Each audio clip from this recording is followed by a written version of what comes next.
tapat, matatag at maaasahan balitang tama at totoo lamang dito sa Pilipinas Network. Magandang araw sa ating mga kababayan sa Pilipinas at sa buong mundo. Huwag kalimutang pusuan ang video, sumubaybay at pindutin ang patingaw upang lagi kayong updated sa balita. Simulan na natin. Narito ang mga pinakamalaking balita mula sa iba't ibang panig ng mundo. Isang malaking hamon ngayon sa puwersang militar ng Estados Unidos ang nagaganap na tensyon sa pagitan nito at ng bansang Iran. Sa kabila ng limitadong pondo ng bansa, ipinapakita ng Iran ang sarili nitong kakaibang diskarte sa pamamagitan ng tinatawag na asymmetric warfare o ang paggamit ng mga murang armas laban sa isang dambuhalang kalaban na may mas malaking pondo. Ang makabagong estratehiyang ito ay hindi lamang nakatuon sa direktang pakikipagbakbakan, kundi sa pagpapahina ng puwersa ng Amerika gamit ang kanilang natural na heograpiya at maliliit na sasakyang pandagat. Ayon sa mga eksperto, ang mga tinaguriang armas na mahihirap na binuo ng Iran ay nagiging pangunahing sakit sa ulo ngayon ng Pentagon na nagpapakita na ang modernong teknolohiya at pera ay hindi laging sapat upang manalo sa isang digmaan. Isang sorpresang pag-atake ang yumanig sa Camp Buering, isang kilalang base militar ng Amerika sa gitnang silangan. Dalawang lumang eroplanong F-5 Tiger II ng Iran na binili pa 60 taon na ang nakalilipas mula sa Estados Unidos ang nakalusot sa mga modernong radar at nagpasabog sa naturang base militar. Ito ang kauna-unahang pagkakataon mula noong digmaan sa Korea noong 1950 na may nakalipad na eroplano ng kalaban na nakabomba sa base ng Amerika. Ang pangyayaring ito ay nagdulot ng matinding kahihiyan at alarma sa panig ng Estados Unidos. Ang kanilang bilyon-bilyong dolyar na mga sistemang depensa ay nabigong tiktikan ang mga tinaguriang lumang eroplano na lumipad ng napakababa upang iwasan ang radar. Dagdag pa rito, ang balitang makatatanggap ang Iran ng mga modernong Sukhoi Su-35 mula sa Russia ay lalo pang nagpapakaba sa mga mambabatas at general ng Amerika sa rehiyon. Bukod sa kanilang mga armas, ang pinakamalakas na kalasag ng Iran ay ang kanilang sariling natural na heograpiya. Ang bulubundukin ng Zagros na may haba na mahigit 1,600 kilometro ay nagsisilbing natural na pader laban sa anumang pananakop. Ang mga matatarik na bundok at malalalim na lambak dito na umaabot sa 4,000 metro ang taas ay nagbibigay ng perpektong taguan para sa kanilang mga sundalo at mga mobile missile launcher. Kung ikukumpara sa Iraq na sinakop ng Amerika noong taong 2003 gamit ang halos 300,000 sundalo at isang koalisyon ng 48 bansa, ang Iran ay 5 beses na mas malaki at mas maburol ang teritoryo. Dahil dito ang banta ng Amerika na kontrolin ng Strait of Hormuz gamit lamang ang 8,000 sundalo ay tinatawag ng maraming analista na isang malaking biro na walang batayan sa totoong mapa at kakayahan. Dahil sa takot sa mga missile at drone ng Iran, ang pinakamodernong aircraft carrier ng Amerika na USS Gerald Ford ay napilitang dumaong sa Mediterranean Sea na may layong mahigit 1,000 kilometro mula sa target ng labanan.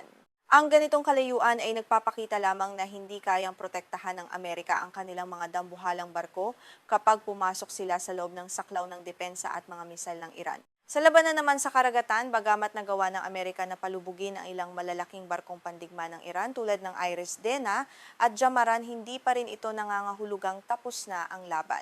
Agad na nagbago ng taktika ang Iran sa pamamagitan ng paggamit ng mga swarm tactics gamit ang daan-daang maliliit ngunit mabibilis na bangka upang guluhin at palibutan ang mga dambuhalang barkong pandigma ng Estados Unidos. Ang pangunahing sandata ng Iran sa dagat ay ang Seraj, isang uri ng mabilis na bangka na hango sa disenyo ng British racing boat. Kaya nitong tumakbo ng hanggang 130 kilometro bawat oras at nilagyan ng 4 na misal at isang machine gun. Sa oras ng labanan, ang kawan ng mga bangkang ito ay sabay-sabay nasasalakay mula sa iba't ibang direksyon na nagpapahirap sa radar ng mga malalaking barko na rumesponde.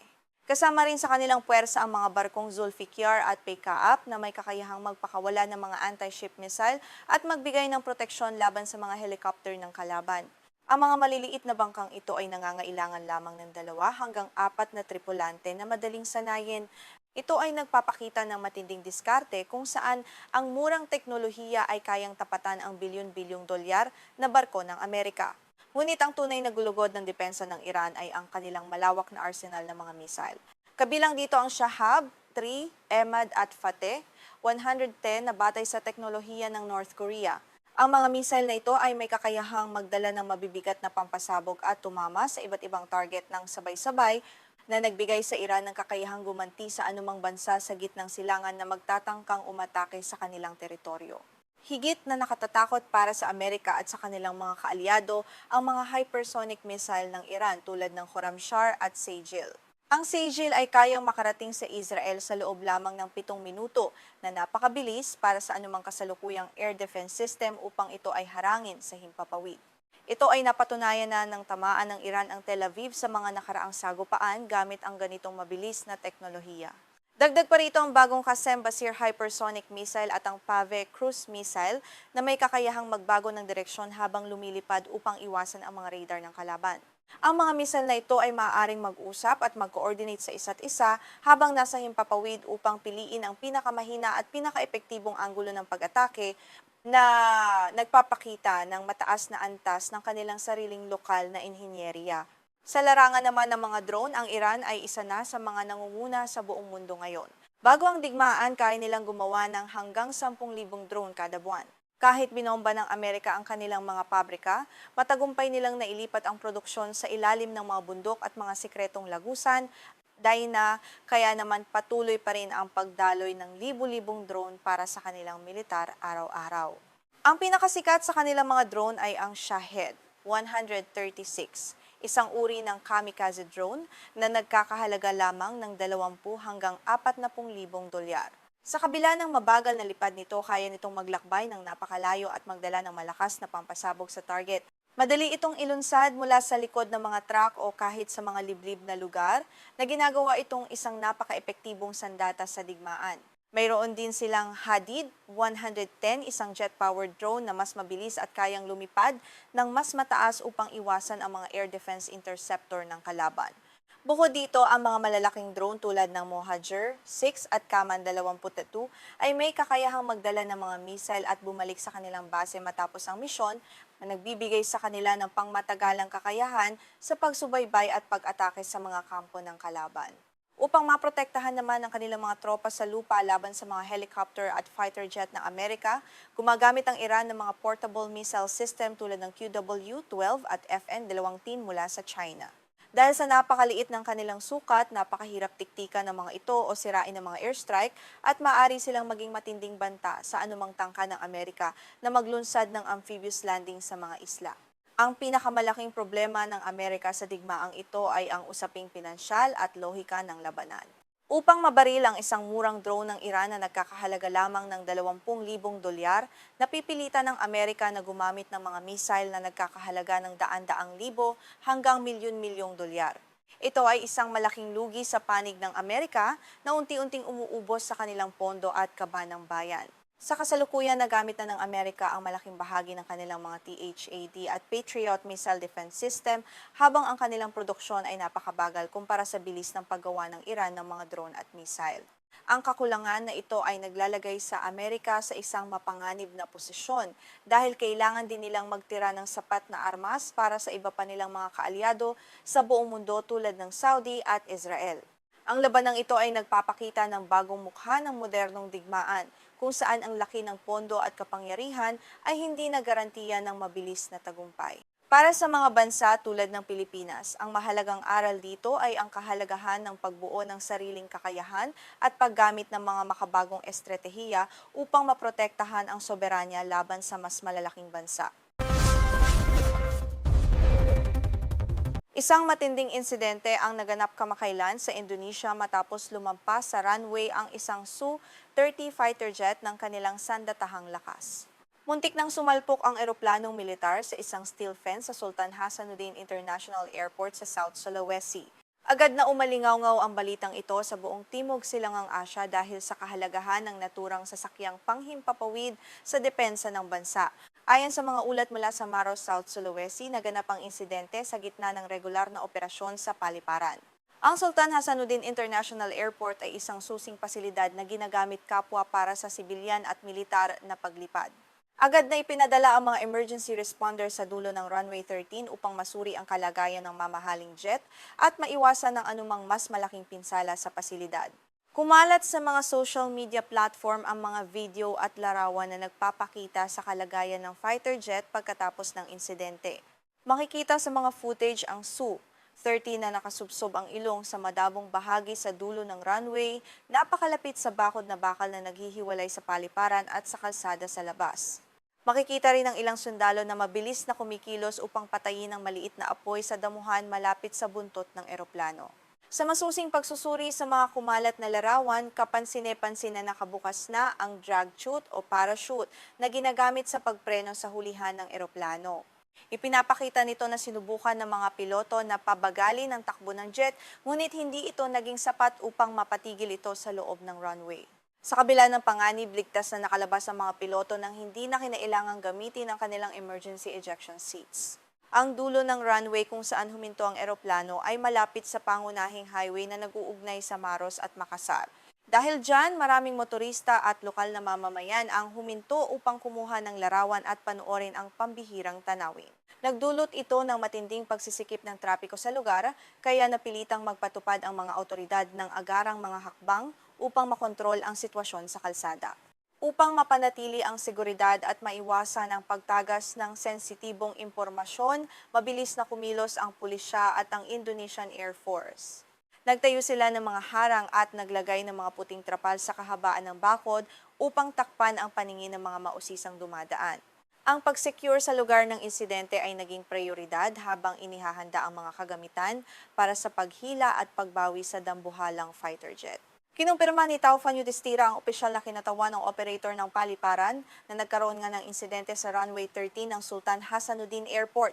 Sinabi niya na kasalukuyan ng isinasagawa ang mga kinakailangang hakbang upang maresolba ang sitwasyon sa lalong madaling panahon. Tiniyak din niya sa publiko na kontrolado ang sitwasyon at walang karagdagang panganib na idudulot ang pangyayari sa mga karatig na lugar. Sa kabila ng tensyon na idinulot ng insidente sa runway 13, hindi naman naapektuhan ang pangkalahatang operasyon ng paliparan. Ayon sa pamunuan, nagpatuloy ang mga komersyal na flight gamit ang kabilang runway, ang 0321. Magandang balita ito para sa mga biyahero dahil walang naganap na malawakang kanselasyon o pagkaantala sa mga iskediul ng paglipad sa kabila ng nagpapatuloy na investigasyon sa insidenteng kinasasangkutan ng militar. Hanggang sa mga sandaling ito, wala pang inilalabas na opisyal na pahayag ang Indonesian Air Force hinggil sa sanhi ng insidente at sa kabuuang halaga ng pinsala sa eroplano. Nananatiling tahimik ang pamunuan ng militar habang isinasagawa ang isang malalimang pagsusuri. Maraming eksperto ang naghihinala na maaaring may kinalaman ito sa problema sa preno, lagay ng panahon o pagkakamali ng tao habang lumalapag. Ang Sukhoi Su-30 ay isang tanyag na twin-engine fighter jet na binuo ng Sukhoi Design Bureau ng Russia noong huling bahagi ng dekada 80. Hango ito sa disenyo ng Su-27UB at kilala sa buong mundo dahil sa pambihirang liksi at kakayahan nitong magsagawa ng iba't ibang uri ng misyon. Ang insidenteng ito ay nagbibigay diin sa mga hamon ng pagpapanatili ng ganitong uri ng advanced na teknolohiya sa rehiyon. Sa kasalukuyan ng Indonesian Air Force ay nagpapatakbo ng isang fleet na binubuo ng 11 Su-30 Mk2 at 5 Su-27SK SKM fighter jets. Ang mga eroplanong ito ang nagsisilbing pangunahing lakas ng bansa para sa mga operasyong pang-combat sa malayuang distansya at pagtatanggol sa kanilang malawak na teritoryo. Ang pansamantalang pagkawala ng kahit isang unit ay maaaring magkaroon ng epekto sa kanilang kahandaan sa operasyon. Kung susuriin ang mga teknikal na detalye, ang Su-30 Mk2 ay isang dambuhalang makina na may haba na halos 22 metro at taas na higit sa 6 na metro. Meron itong wingspan na 14 na metro at kayang lumipad na may maximum take-off weight na umaabot sa 34 na tonelada. Ang laki at bigat na ito ang dahilan kung bakit nangangailangan ito ng sapat na haba ng runway at tumpak na pagpreno upang huminto. Ang jet na ito ay pinatatakbo ng dalawang Saturn AL-31F turbofan engine na nagbibigay ng napakalakas na thrust upang maabot ang bilis na mahigit 2,000 kilometro bawat oras. Sa ganitong lakas at bilis, ang anumang maliit na pagkakamali sa paglapag o aberya sa sistema ng preno ay maaaring magbunga ng malubhang aksidente. Ito ang dahilan kung bakit napakahalaga ng pagsasanay ng mga piloto at regular na pagpapanatili ng eroplano. Bukod sa bilis, ang Su-30 Mk2 ay may kakayahang magdala ng hanggang 8 toneladang armas na nakakabit sa 12 hardpoint sa ilalim ng mga pakpak at katawan nito. Dahil sa kapasidad nitong maglunsad ng iba't ibang uri ng missile at bomba, itinuturing ito na isa sa pinakamakapangyarihang sandata panghimpapawid sa Southeast Asia. Ang kaligtasan ng mga piloto sa naganap na insidente ay labis na ipinagpapasalamat ng pamunuan ng militar. Ang insidenteng ito ay muling nagbukas ng talakayan ukol sa kaligtasan ng mga operasyong panghimpapawid ng militar sa Indonesia. Sa mga nakalipas na taon, ang bansa ay nakaranas na ng ilang aksidente na kinasangkutan ng kanilang mga eroplanong militar, bagamat nagpapakita ito ng mataas na antas ng pagsasanay dahil walang nasawi, binibigyang diin pa rin nito ang pangangailangan para sa mas mahigpit na mga protokol sa kaligtasan. Ang Sultan Hasanuddin Air Base ay hindi lamang isang sibilyang paliparan kundi isa ring estratehikong base militar para sa Indonesian Air Force. Dito nakahimpil ang 11th Air Squadron na nagpapatakbo ng mga Sukhoi jet. Dahil sa lokasyon nito sa gitnang bahagi ng kapuluan ng Indonesia, napakahalaga ng basing ito sa mabilis na pagtugon sa anumang banta sa seguridad sa kanilang himpapawid at karagatan. Isang malaking hamon din para sa Indonesia ang pagpapanatili ng kanilang mga fighter jet na gawa sa Russia sa gitna ng kasalukuyang geopolitical na sitwasyon sa mundo. Ang mga issue sa supply chain ng mga piyesa at suportang teknikal ay maaring magkaroon ng epekto sa kahandaan ng mga eroplanong ito. Ang paglampas sa dulo ng runway ay maaring maging mitsa upang muling suriin ang kanilang programa sa pagpapanatili ng fleet. Habang nagpapatuloy ang investigasyon, maraming bansa sa rehiyon, kabilang ang Pilipinas, ang masusing nagmamasid sa kinalabasan nito. Ang mga aral mula sa mga ganitong insidente ay mahalaga para sa lahat ng bansa sa Timog Silangang Asya na nagpapatakbo rin ng mga katulad na modernong fighter jet. Ang pagbabahagi ng impormasyon ukol sa kaligtasan sa paglipad ay nakatutulong sa pagpapabuti ng pangkalahatang seguridad. Sa pagtatapos ng araw, ang pinakamahalagang balita ay ang kawalan ng malubhang pinsala sa mga tao at ang mabilis na pagbabalik sa normal ng operasyon sa paliparan. Ang kakayahan ng mga piloto na makalabas ng ligtas ng hindi gumagamit ng ejection seats ay nagpapakita ng kanilang pagiging kalmado at profesionalismo sa gitna ng krisis. Inaasahan na ilalabas ng militar ang opisyal na ulat sa lalong madaling panahon. At iyan ang pinakahuling ulat ukol sa insidente ng Su-30 fighter jet ng Indonesian Air Force na lumampas sa runway sa South Sulawesi. Manatiling nakatutok sa aming programa para sa mas marami pang mahahalagang balita at pagsusuri mula sa iba't ibang panig ng mundo.